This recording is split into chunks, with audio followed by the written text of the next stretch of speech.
જિલ્લામાં ગેરકાયદેસર ખનન સામે તંત્રએ લાલ આંખ કરી છે.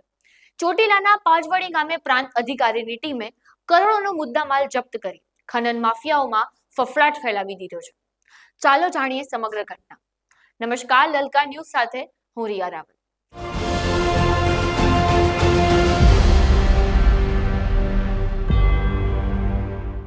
સુરેન્દ્રનગર જિલ્લો જે પથ્થર અને ખનિજ સંપત્તિ માટે જાણીતો છે, ત્યાં છેલ્લા કેટલાક સમયથી ગેરકાયદેસર ખનનની ફરિયાદો ઉઠી રહી હતી. આ બાબતે ચોટીલાના પ્રાંત અધિકારી હરેશ મકવાણાને મળેલી ચોક્કસ બાતમીના આધારે તેમની ટીમે પાંચવડી ગામે ઓચિંતી તપાસ હાથ ધરી હતી. પાંચવડી ગામ આવેલી જય ચામુંડા લીઝ પર જ્યારે તંત્રની ટીમ પહોંચી ત્યારે ત્યાંનું દ્રશ્ય જોઈને અધિકારીઓ પણ ચોંકી ઉઠ્યા હતા. નિયમોના લીરે લીરા ઉડાડતી આ લીઝ પર કોઈ પણ પ્રકારના રજીસ્ટર કે નોંધપોથી મળી આવ્યા ન હતા. કેટલું ખનન થયું, કેટલું વેચાયું અને હાલમાં કેટલો સ્ટોક છે, આ અંગેનો કોઈ જ સત્તાવાર રેકોર્ડ લીઝ ધારક પાસે ઉપલબ્ધ ન હતો. અને આટલું જ નહીં, તપાસમાં એ પણ બહાર આવ્યું છે કે લીઝ ધારકની ભૂખ એટલી વધી ગઈ હતી કે તેણે પોતાની હદ છોડીને બાજુમાં આવેલી સરકારી ખરાબાની જમીન પર પંજો ફેલાવી દીધો હતો. સરકારી જમીનમાંથી ગેરકાયદેસર રીતે ખનન કરી કુદરતી સંપત્તિની ચોરી કરવામાં આવી રહી હતી.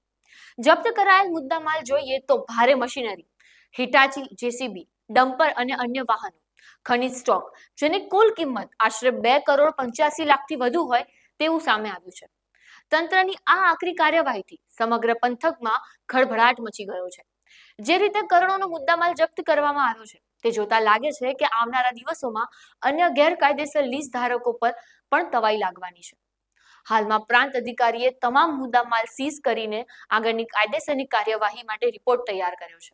સવાલ એ થાય છે કે આટલા લાંબા સમયથી આ ગેરકાયદેસર પ્રવૃત્તિ કોના આશીર્વાદથી ચાલી રહી હતી? શું આમાં સ્થાનિક કક્ષાએ કોઈની મિલીભગત છે? તો એ તો તપાસ બાદ જ બહાર આવશે.